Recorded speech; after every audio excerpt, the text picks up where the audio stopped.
Spider-Man, 1967. Spider-Man does whatever a spider can. If you were a kid in the 1960s, then you must have danced to this catchy tune while watching Spider-Man cartoons.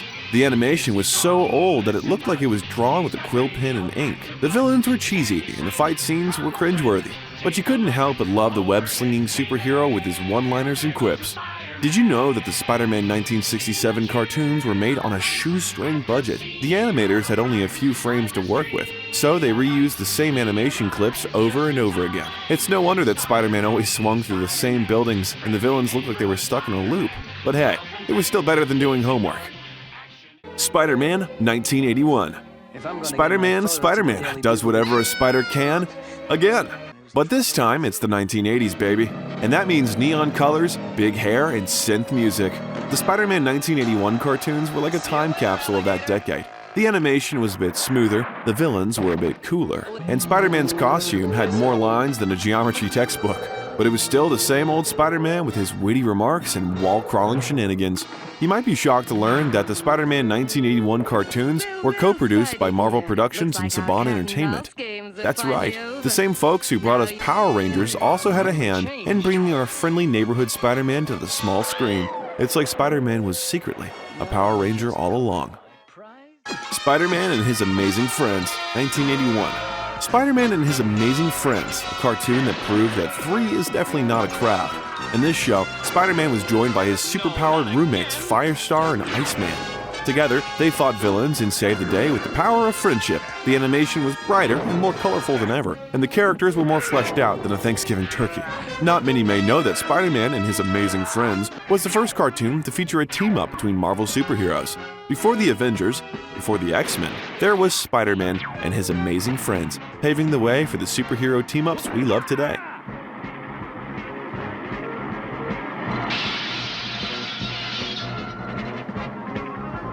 Spider-Man, the Animated Series, 1994.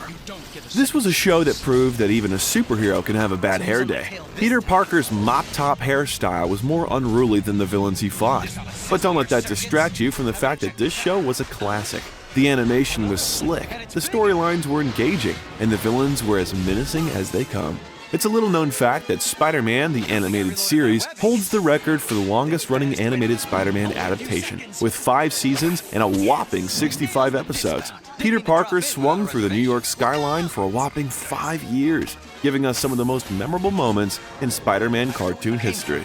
But thanks to my spider tracer, I'm sure gonna know where you're headed.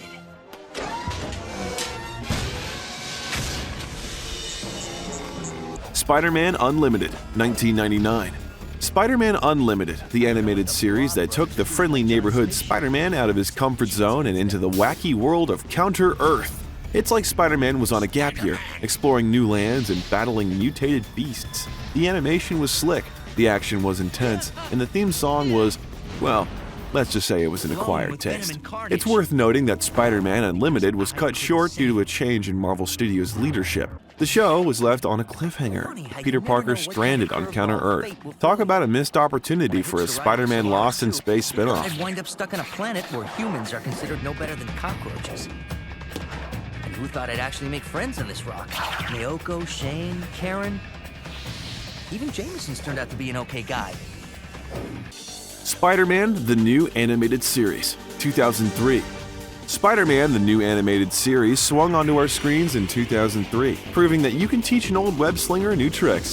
The show featured sleek 3D animation and a revamped theme song that made you want to don your own Spidey suit and start climbing the walls. The storylines were darker and edgier than previous Spidey cartoons, but that didn't stop the show from delivering laughs and heartwarming moments. But that's not all. This show also featured a guest appearance from Stan Lee, the legendary co-creator of Spider-Man.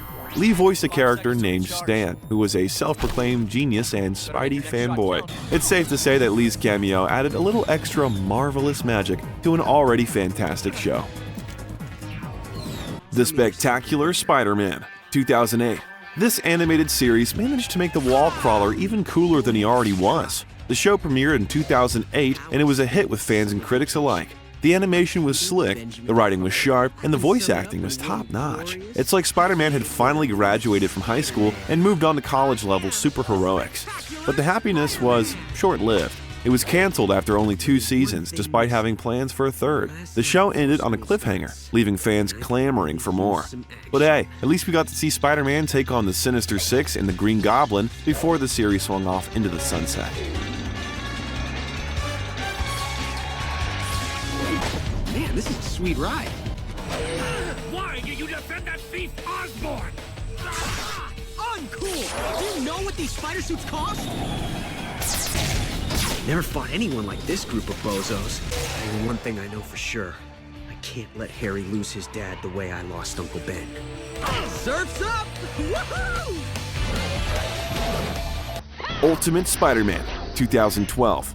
Next up was Ultimate Spider-Man, the animated series that brought Spider-Man into the 21st century with a healthy dose of humor and heart. The show premiered in 2012, and it was like Spider-Man had just discovered the internet and social media. The wall crawler teamed up with other Marvel heroes, cracked jokes, and even broke the fourth wall from time to time. Fans will be surprised to know that show was created by Paul Dini, the same guy who brought us Batman the animated series.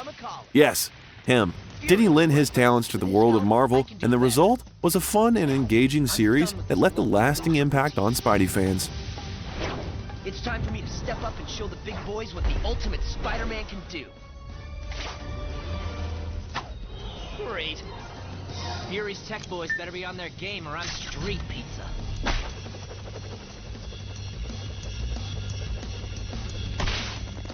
Whoa, yeah! Marvel's Spider-Man, 2017. Marvel's Spider-Man proves you can teach an old web-slinger new tricks.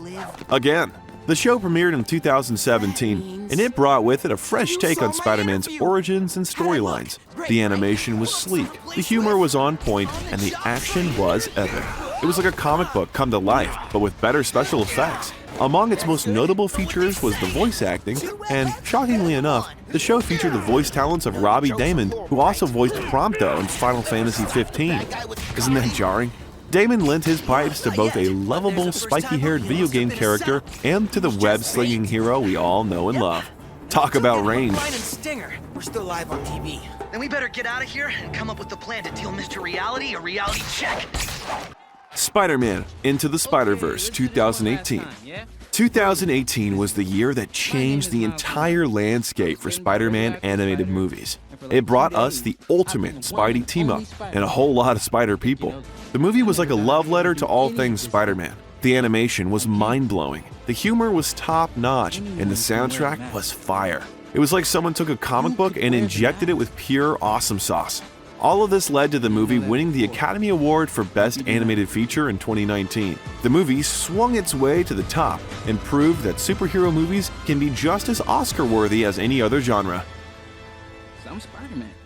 Spider-Man Across the Spider-Verse, 2023. It all comes down to this. Spider-Man Across the Spider-Verse, the upcoming sequel that promises to take us on another wild ride through the multiverse and a whole new level of spider-tastic shenanigans. The movie is set to release in 2023, and it's already got Spidey fans buzzing with excitement. Who knows what kind of crazy alternate reality versions of Spider-Man we'll get to meet this time around. Were you aware that the first trailer for Spider-Man Across the Spider-Verse featured the return of fan-favorite character Spider-Man 2099, voiced by none other than Oscar Isaac? That's correct. The future version of Spidey is back, and he's bringing some serious time-traveling firepower to the table.